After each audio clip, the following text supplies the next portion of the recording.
Ministers boast that Ireland is the envy of Europe. Yes, there has been economic success, but it has not yet given us a successful society. The woman who has to bring in hot water to wash her mother suffering from Alzheimer's in a hospital less than 3 miles from here, she knows she's not living in a successful society. Parents whose children are in supersized classes know they don't live in a successful society. Ministers should boast less and listen more.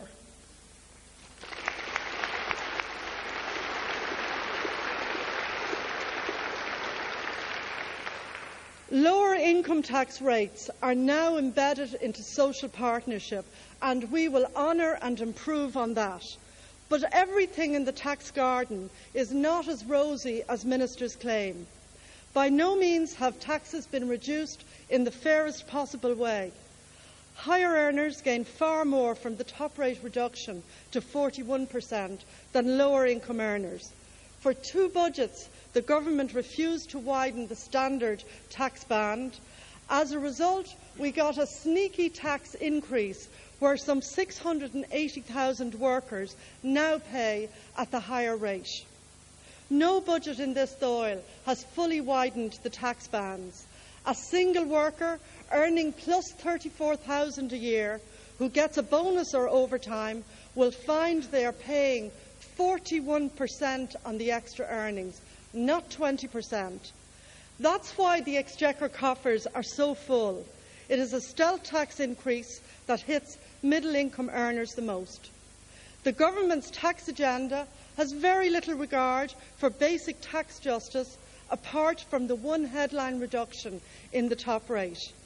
The stamp duty regime is quite vicious in its impact, and we will reform it from top to bottom to favour and help both first-time buyers and families buying a modest family home to live in. Tax individualisation has been pursued ruthlessly with no proper regard for its inherent anti-family bias. 5,000 to 6,000 euros a year is a big tax penalty to pay to take time out to look after children or elderly relatives.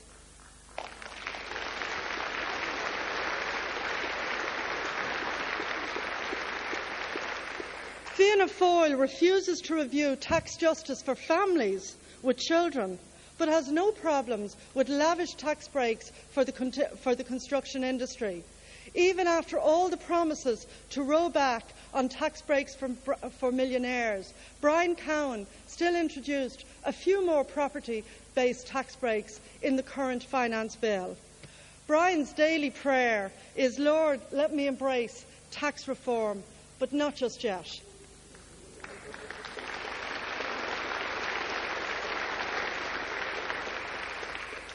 Climate change is one of the principal moral and economic questions of the 21st century.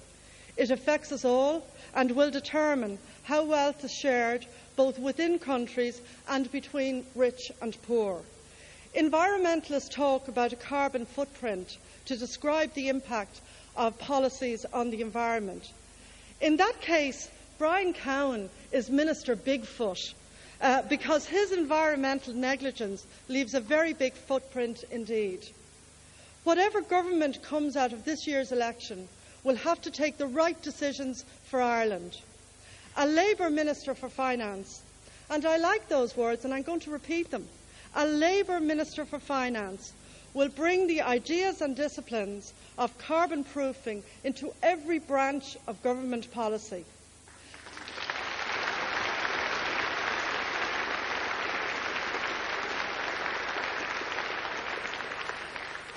That's 2 big ideas for today: tax justice and carbon proofing.